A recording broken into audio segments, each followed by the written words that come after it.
Dan ketindihan ini dibahas juga dalam dunia medis. Ya, rata-rata kita pernah ketindihan semuanya. Ketindihan ya, tahu ya ketindihan?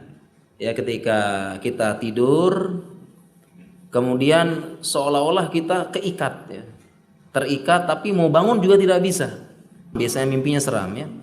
Sedang dikejar tapi mau keluar dari mimpi tidak bisa. Mau sadar tidak bisa. Kita sedang dicekik pelakor atau gimana, dicekik apa vampir ya.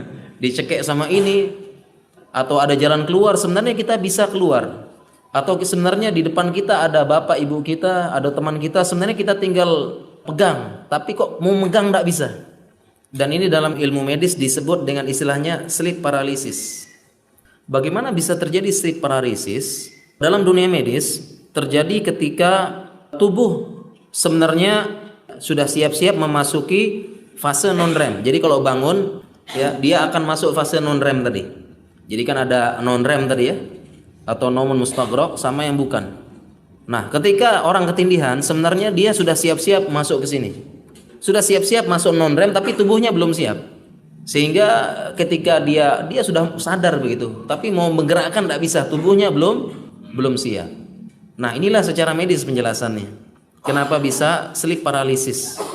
Dan secara medis sampai sekarang sebabnya kenapa bisa orang ketindihan dan sleep paralysis sampai sekarang belum diketahui. Tetapi diperkirakan sebabnya ada kaitannya dengan keadaan psikologis seseorang. Pertama, kelelahan, stres, tekanan, ya, sehingga mengacaukan fungsi otak sebentar. Jadi perpindahan tadi dari fase REM ke non REM-nya itu tidak lancar, sempat kacau sebentar, ya, sehingga muncul ketindihan tadi. Jadi sampai sekarang belum diketahui sebab pastinya. Artinya kalau kamu begini pasti nanti ketindihan. Sampai sekarang belum diketahui. Hanya diperkirakan sebabnya ini. Dan dalam dunia medis dijelaskan sleep paralysis tidak berbahaya. Artinya tidak membahayakan tubuh setelah ketindihan, artinya nanti bahaya. Habis ketindihan nanti istilahnya sakit ini atau pengaruh ke jantung, pengaruh ke apa, tidak. Jadi sleep paralysis itu tidak berbahaya terhadap tubuh. Dan memang terjadi hanya sebentar, tidak lama-lama. Disebutkan hanya sekitar 1 menitan, tidak lama-lama ya. Benar tidak ya? Ketindihan tidak ada yang lama ya, sejam gitu. Enggak ya, sebentar. Ya karena memang sudah mulai sadar tapi tubuhnya tidak ngikutin. Sudah pindah ke fase non REM tapi tubuhnya tidak mengikutin. Ya, tetapi segera otak mengaktifkan tubuh.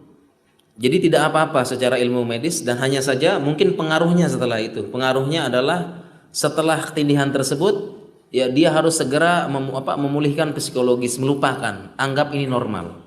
Jadi kalau secara medis pengobatannya begitu. Jadi setelah paralisis kita yakin tidak ada kaitan sama tubuh. Jadi gimana? Udah lupakan saja. Udah anggap biasa. Tidak ada pengaruh dengan tubuh, dengan organ, dengan indera, dengan yang lain, tidak ada. Jadi ya sudah. Kalau ke dokter nanti ceritain seperti itu, bilang udah lupakan aja. Tidak berbahaya.